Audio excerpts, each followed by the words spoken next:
Hey, how you doing? Can you hear me? Hi, yes, I'm good, thank you. How are you? I'm doing fine. Thank you so much for coming on the platform. I really appreciate you. This is N- definitely an honor. Not at all. It's my pleasure. Thank you for having me. Oh yeah, How do definitely, how do definitely. I pronounce your name? It's Taye, like a tie, like Taye. you're tying your shoe. Okay. Yeah. All right. So we're gonna get right into it. For the viewers who may not recognize you, could you let them know who you are and definitely where you're from? Sure. My name is Shweta Aggarwal. I'm an author, an activist, and a speaker, raising awareness on colorism. And I was born in India. I was raised in Japan. Moved to Japan from the age of 8 to 18. I was there, and I have been living in the UK since the year 2000. Wow. Okay. Okay. That's really really cool. Now I want to ask you. Now when did you develop this passion to write and become an activist? Was this something that you got into early on in life, or did you kind of get into it later on? Much later on, to be honest. I hated reading and writing as a child. I was one of those kids who would cheat on her writing assignments. um, and this is something that was born out of self reflection and something that was actually catharsis for me to begin with. I started writing The Black Rose for several reasons. One of them, I think you've already mentioned, this is actually, which I'm about to answer in advance. One of them is my awakening during the Black Lives Matter movement back in 2020 after the brutal murder of George Floyd. The second one, as I mentioned, out of that came the need for cathartic healing.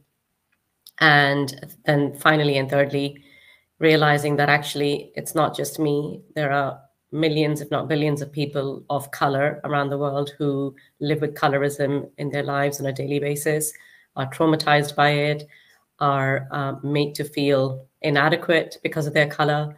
And so I knew that if I'm writing my story, it'll resonate with a lot more people.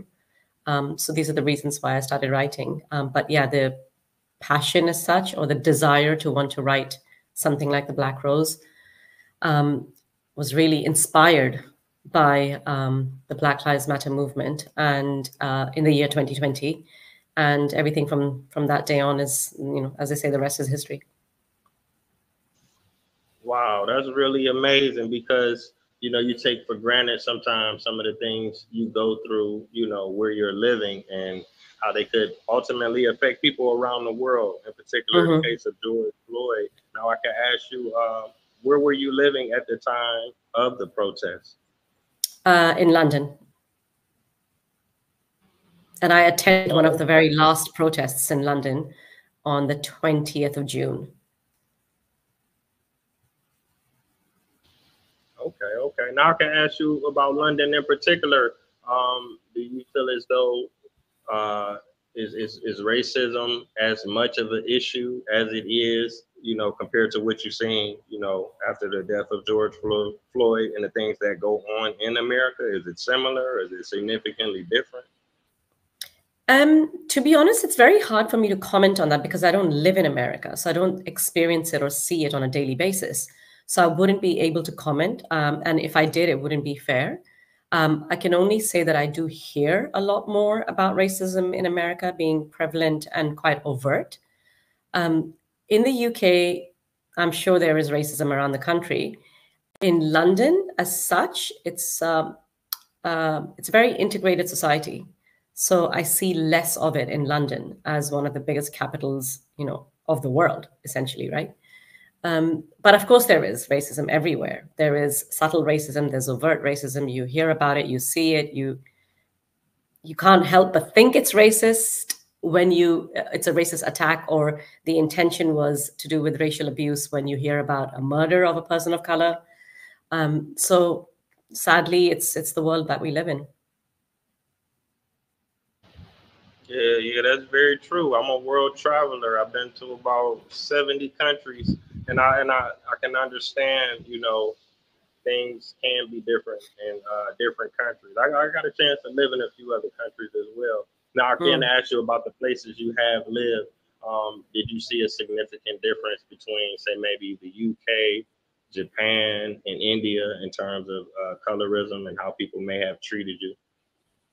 Yeah, so different but the same, if you know what I mean, because the colorism narrative across the world is the same. And the perceptions of colorism are that light skin is superior, essentially, in every sense. And it's, light skin is seen as desirable, it's seen as beautiful, it's seen as a status of wealth. It's seen as the perception is that you're more intelligent if you're lighter, you're more educated if you're lighter. So all these perceptions that colorism has bring us to what we see around the world everywhere, essentially, which is classism, right? In Japan, the colorism narrative is prevalent because of classism. As such, the narrative that they follow, or I would like, I don't, this is a strong word to use, but I guess it's what they go by, so it's what they believe, is that if you are of a darker skin tone, then you belong to a poorer class or a poorer family, or peasants working out in the fields, etc. The same goes for colonial times, right? That's the narrative that was very much kind of practiced on a daily basis or believed in. And likewise, in India, colorism is still very prevalent, sadly, because of, colonialistic ideologies and casteism as well. So again, the lighter your skin, you're likely to be from a higher caste. You're likely to be of a higher social status.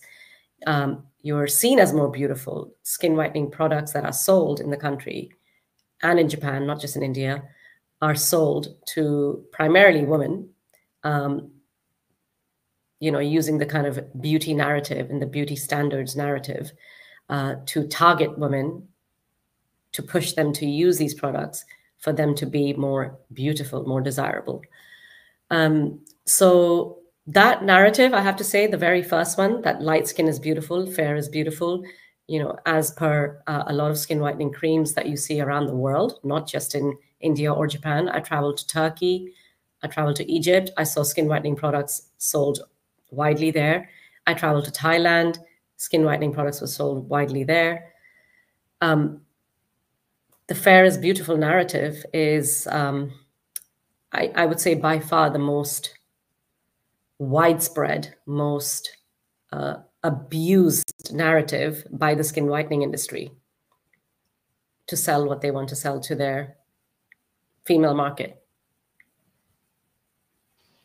Yeah, definitely. You made some very interesting points.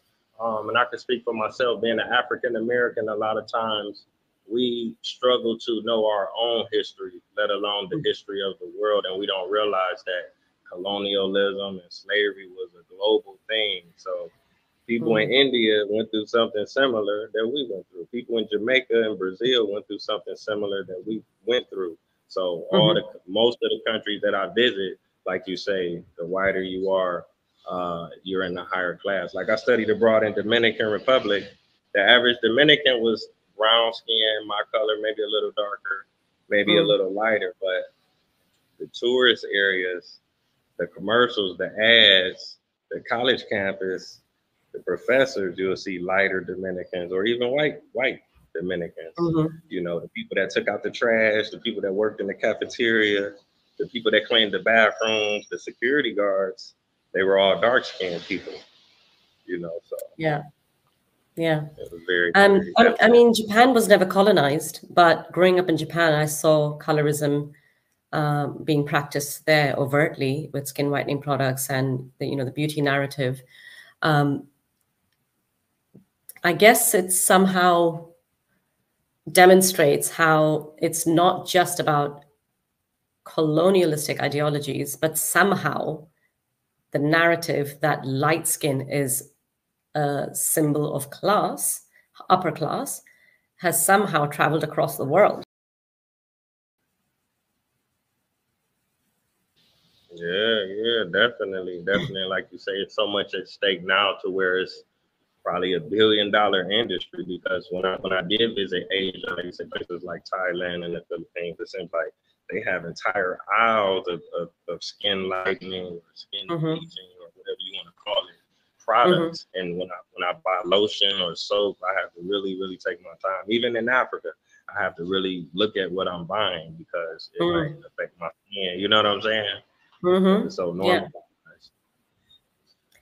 So the skin whitening Okay. industry, the global industry, was valued at $8 billion in 2020. 8 billion. And it's projected to increase to 12 billion by 2026. Wow. Okay. So yeah, it's It's a sad, but it's huge, like, go ahead. it's a huge industry, huge. And the problem is Yeah. worsening. It's not getting any better. There are lots of people that um, will fight back any anti-colorism activism by saying it's not a problem anymore. You know, those were different days and things have changed now. But the skin whitening industry and its growth proves otherwise, that actually the problem is worsening, not getting better. Yeah, definitely. Now I can ask you this. Now I'm speaking from an African American perspective, and Mm-hmm. I know what our perception of black it varies amongst ourselves. You know, if you ask 10 African Americans what color they are or what they are, you're going to get a variety of answers. And I guess that's, across different cultural groups, you may ask, are you black? And they say no or yes. Are you African American? And they say, yes, I'm proud to be an African American. And some may say, I'm not African at all. And I've Mm. seen that in different countries. And I wanted to ask you in particular, in India, are dark skinned people considered black people, or is there a different category for people of darker skin? Because growing up in America, we learn about people like Marcus Garvey. He was a black nationalist, and he had Indians in the UNIA. Or we look at people Mm. like Malcolm X, and he spoke of Indian people as being black people. But what is the actual perception of a dark skinned person in India? Because Indians have very beautiful dark skin. They're some of the darkest people in the world that I've ever seen. Mm.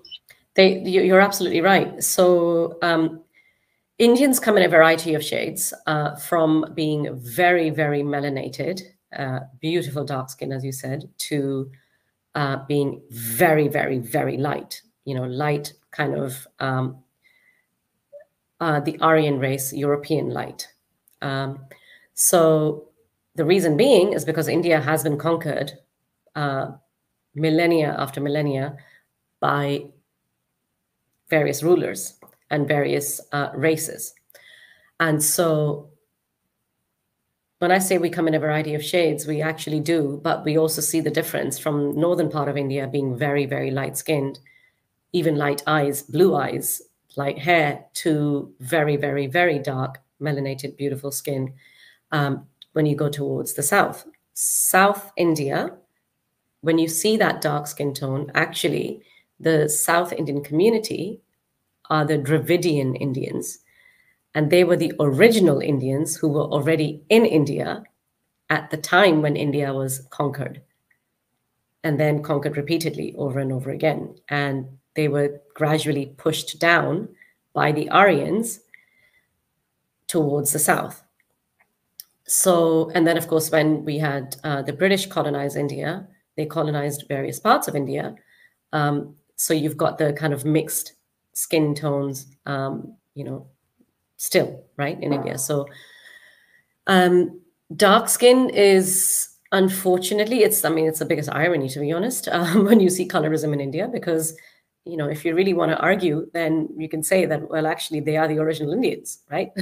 The darker skinned Indians are the original Indians. But unfortunately, it is something that,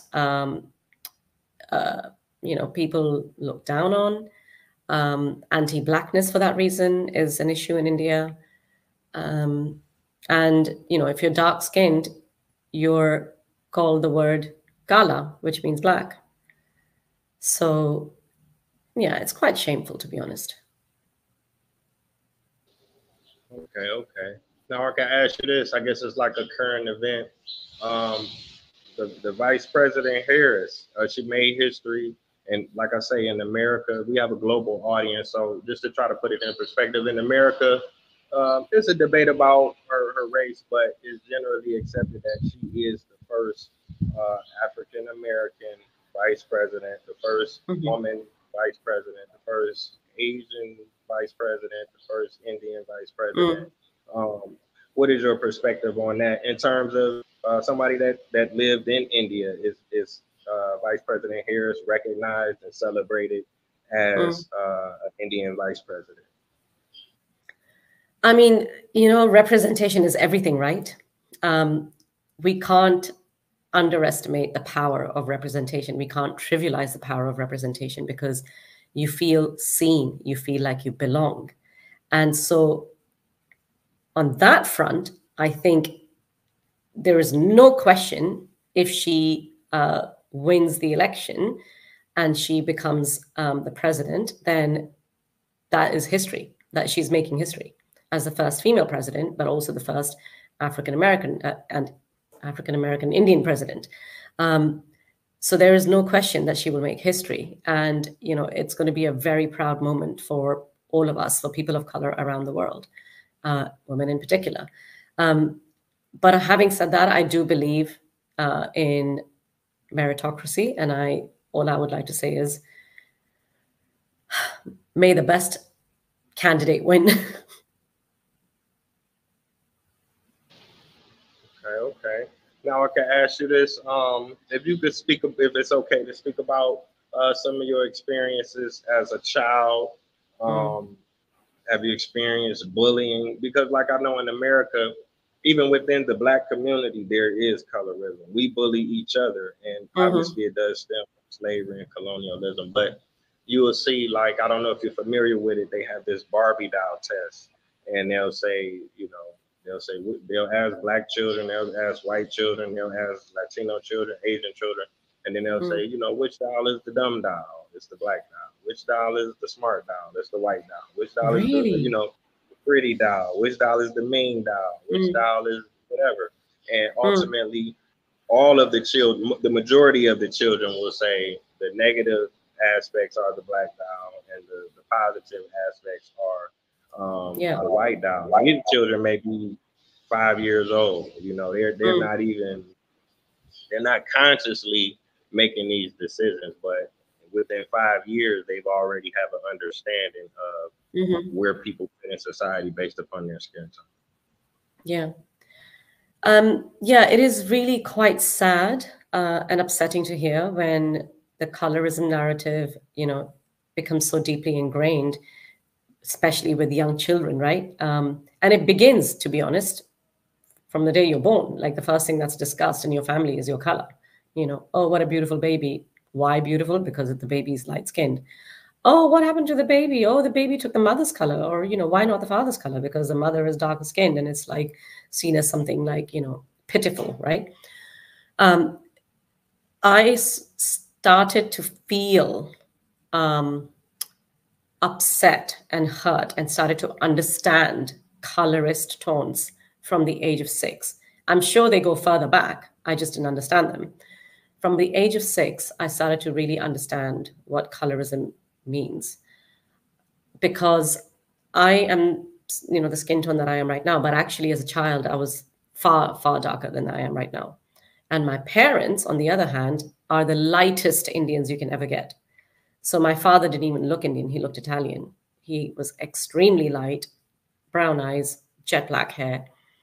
My mother was very light. My little brother, is very light.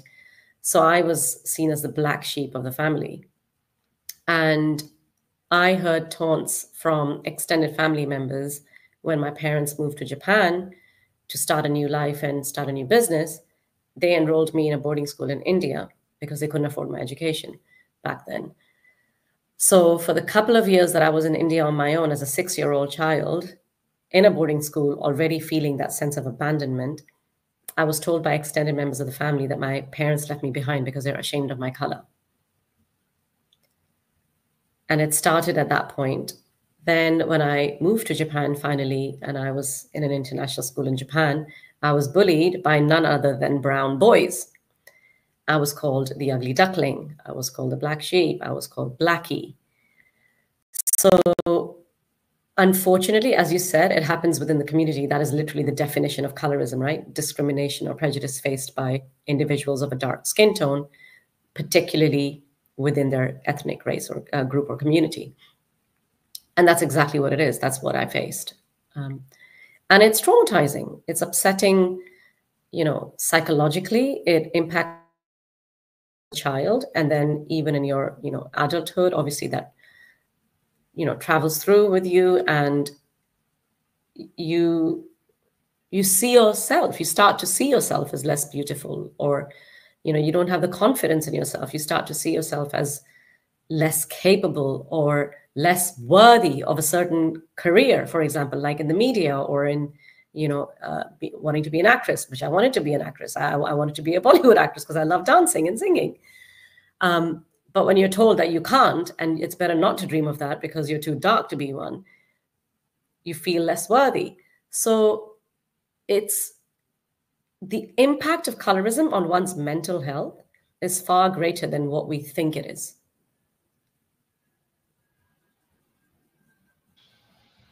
Okay. I appreciate you sharing that. Now I can ask you, are there any physical ramifications that you know of, like lightening or bleaching your skin? Yeah, there are so many, horrible health implications actually that come out of using skin whitening products long term, bleaching in particular.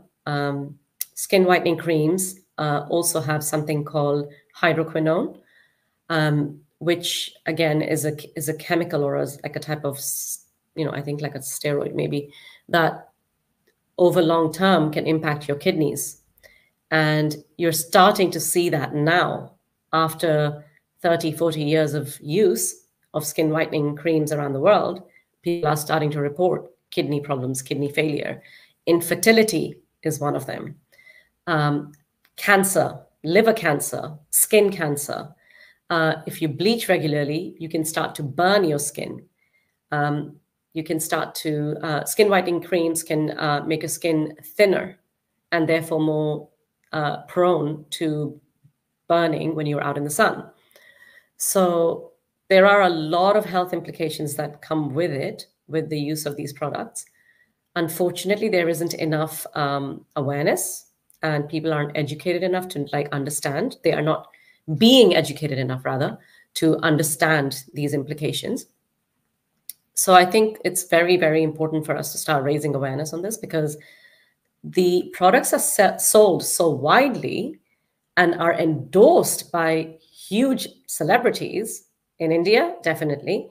I see big celebrities endorsing skin whitening creams in East Asia as well.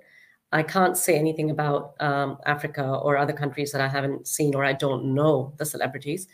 But because they're endorsed by celebrities, people blindly buy them. They blindly follow them. And they don't care to think, let's have a look at the back of the product and see what the ingredients are. Or there's no health warning on these products. Like, for cigarettes, there is a warning, right?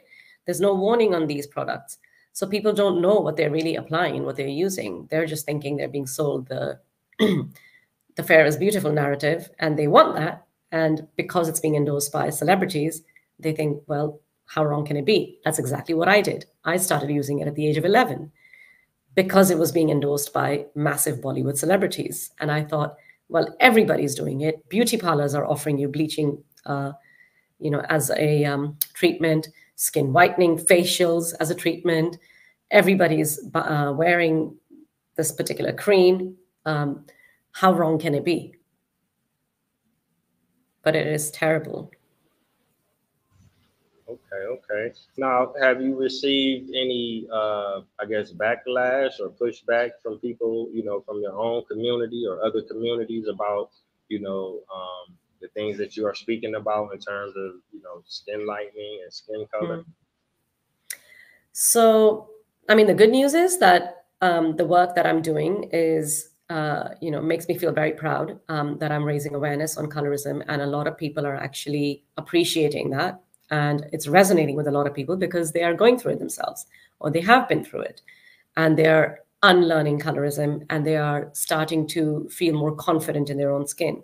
So I'm really, really glad that my book, my work, is helping people feel more confident in their own skin and helping them heal. It's also educating perpetrators of colorism to understand that words are not just words. When you're teasing somebody or making fun of them just for their skin tone, it's a lot deeper than that. It's not a joke, as a lot of perpetrators justify colorism tones as, right? On the other hand, surprisingly, I didn't think that there should be any backlash, but yeah, there are people out there who still think that,